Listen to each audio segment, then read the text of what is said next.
ni ibintu bibabaje cyane kumva ayo majambo ava mu kanwa y'umuntu atwara urwego nk'inama nshingamateka. Nirwo rwego rushiraho amategeko, nirwo rwego novuga ruraba ukungene igihugu gitwarwa.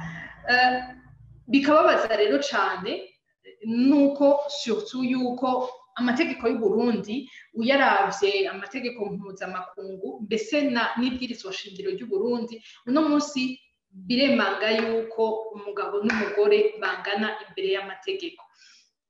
Novuga rero yuko ari ukwivuguruza k'umukuru w'inama nshingamateka, ari kandi ugusubiza inyuma intambwe zose uno munsi umukenyezi w'umurundikazi aramutse ashika. Turabibona kenshi umufasoni w'umurundikazi arahura n'ibibazo cane cane iyo ico kibazo co gutorana kigeze. Ikibabaje nuko ivyo bibazo byose bituma agateka kiwe gahonyangwa akagera aho uwo mukenyezi novuga ahohoterwa mu mibereho yiwe. Hano vuga nk'akarorero abakobwa biriko baricwa n'abasaza babo, abakenyezi bubatse uno munsi twovuga yuko badafise uburenganzira bwo gushobora gutorana ivyo be n'umugabo baronderanye, ugasanga kenshi n'umuryango w'umugabo usanga aribo babifitiye uburenganzira, wa mugore akaguma acinyitswe, wa mugore akaguma asubiza inyuma. Kandi by'ukuri amategeko itegeko nyamukuru ry'igihugu ariryo bwirizwa nshingiro rimuha ubwo burenganzira bw'uko angana n'umugabo.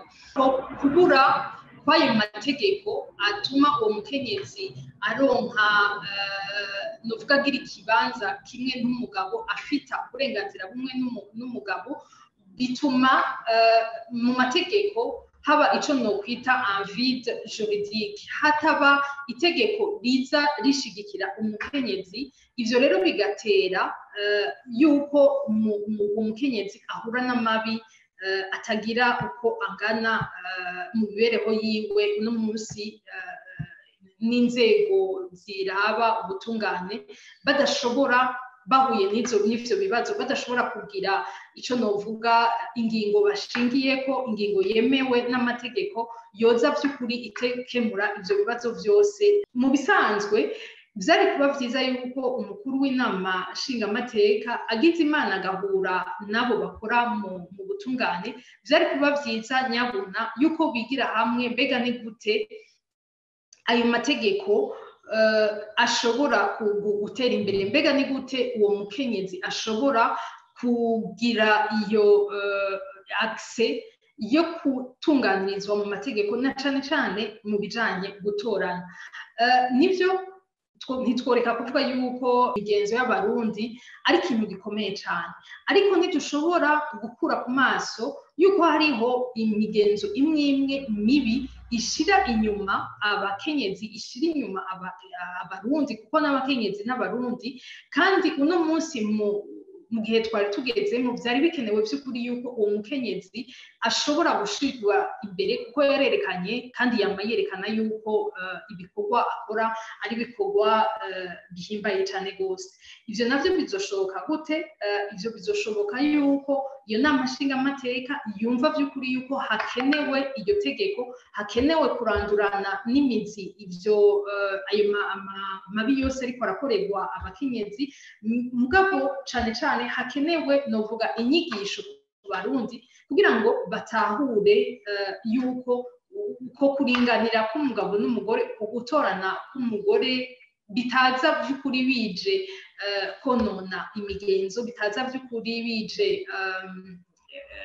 kugabanya uburenganzira bw'umugabo ku matongo canke ikindi, ariko biza biha ikibanza c'umukenyezi, c'umwigeme w'umurundi, bikamuha ikibanza gikwiriye mu gihugu ciwe. Nshaka gutera intege abapfasoni b'abarundikazi, ntivyigeze vyoroha mu mateka y'abakenyezi, mu mateka y'isi yose ku bijanye n'amategeko araba umukenyezi, ariko vyamye bishoboka. ntiducike intege rero kubera ko umutegetsi uriya cyangwa uyu unye agize icyo avuga twebwe tubona yuko ari gusubiza inyuma agateka kacu, ariko twumve yuko iyo mvugo ahubwo biduhe nuvuga ingoga ishaka nyinshi yo gushobora by'ukuri gusubira gushiramwo ingufu muri uko kurwanira agateka kacu, twiyumvira cyane cyane abana bacu, twiyumvira abo tuvukana, twiyumvira abo bose badashoboye bo kugira icyo bakora ariko bakeneye by'ukuri yuko iryo tegeko ryo gushobora gutorana nabwo nyene ribagenga.